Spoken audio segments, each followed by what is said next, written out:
नमस्कार, स्वागत है आपका अपने ही पसंदीदा YouTube चैनल बीरू एकेडमी पर। डियर, बात करेंगे शिक्षा जगत से जुड़ी हुई तमाम महत्वपूर्ण खबरों पर। सबसे पहले बात करेंगे पुलिस भर्ती में जो सफल अभ्यर्थी हुई हैं उनके लिए जो ट्रेनिंग का इंतजाम है वो शासन स्तर से शुरू कर दिया गया है। साथ ही बात करेंगे प्राथमिक विद्यालयों में भर्ती और समायोजन को लेकर के जो रोष है वो उत्पन्न हो रहा है। डीएलएड अभ्यर्थियों से जुड़ी एक बड़ी अपडेट भी प्राप्त हो रही है, उस पर भी बात करेंगे। साथ ही बात करेंगे शिक्षा मित्रों ने नियमितीकरण की मांग की है।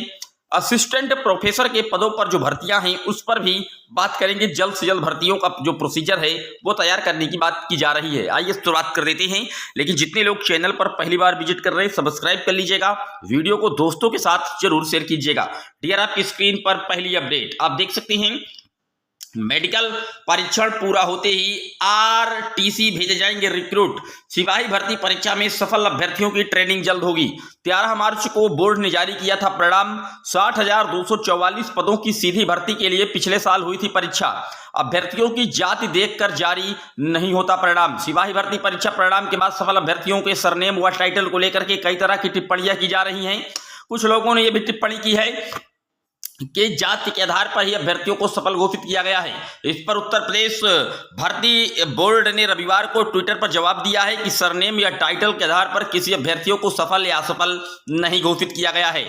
आप देख सकते हैं सिपाही भर्ती में बहुत जल्द अब जो आरटीसी है उसके लिए जो रिक्रूट है उनको भेजा जाएगा। डियर, बात कर लेते हैं अगली अपडेट की। अगली अपडेट उत्तर प्रदेश में परिषदीय विद्यालय से जुड़ी है, जहां पर 8 वर्ष से ना तबादला हो पा रहा है, ना समायोजन हो पा रहा है, ना नई शिक्षक भर्ती आ पा रही है। इसको लेकर के जो रोष है पनप रहा है। साथ ही साथ शिक्षकों पर भी रोष है कि उनका तबादला और समायोजन नहीं हो रहा है, और जो डीएलएड के फ्रेश रिक्रूटमेंट बैठे अभ्यर्थी हैं उन पर भी रोष है। उनका कहना है कि पिछले 7 साल से बेसिक विभाग में कोई भर्तियां नहीं आ पा रही हैं। आप देख सकते हैं यहां पर जिले के अंदर और बाहर तबादले के नियम अलग किए गए हैं, लेकिन आज तक ना कोई तबादला हो पा रहा है, ना कोई समायोजन हो पा रहा है, ना प्राथमिक विद्यालयों में शिक्षकों की भर्तियां हो पा रही हैं। जबकि हमारे जो बेसिक मिनिस्टर हैं महोदय संदीप सिंह जी वो लगातार अनुपात और समानुपात को फिट बता देते हैं।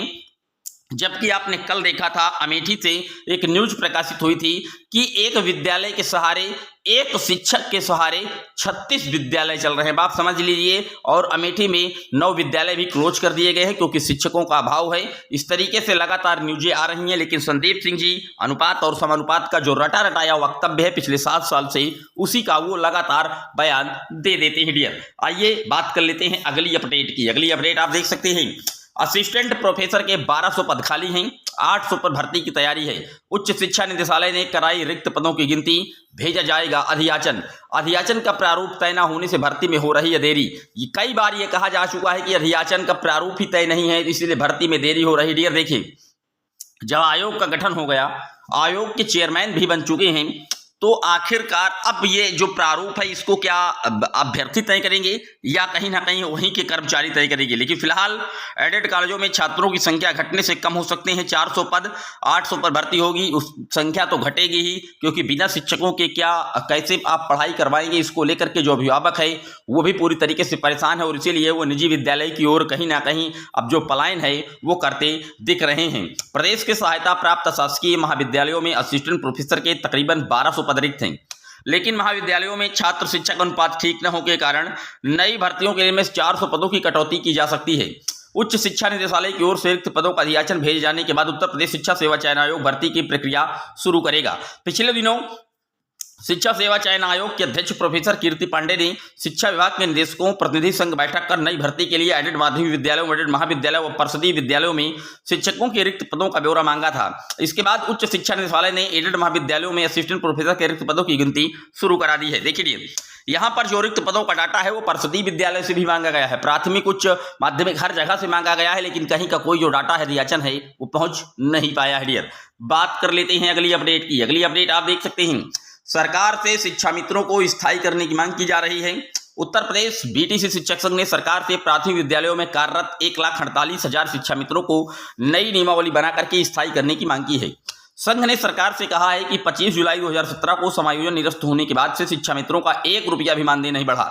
लेकिन मैं आपको बता दूं कि शिक्षा मित्रों को स्थायी करना पूरी तरीके से नामुमकिन है गवर्नमेंट के लिए, लेकिन हाँ, इनका जो वेतनमान है उसको लेकर के भी हाल ही में चर्चा आई थी कि शिक्षा मित्रों का जो वेतनमान है उसको अब बढ़ा करके 25,000 रुपये प्रति माह और अन्वेषकों का 22,000 रुपये प्रति माह किया जा सकता है। इसको लेकर के विचार और मंथन चल रहा है। निश्चित तौर पर जो मानदेय वृद्धि है वो शिक्षा मित्रों को आगे भविष्य में देखने को मिल सकती है। डियर, बात कर लेते हैं अगली अपडेट की। अगली अपडेट डीएलएड सेमेस्टर्स की जो परीक्षाएं हैं उनको लेकर के बड़ी अपडेट प्राप्त हो रही है। डीएलएड की जो परीक्षाएं हैं भी हाल ही में आपने देखा था कि प्रयागराज में महाकुंभ चल रहा था और उसकी वजह से इनका पेपर नहीं हो पाया, काफी लेट हुआ।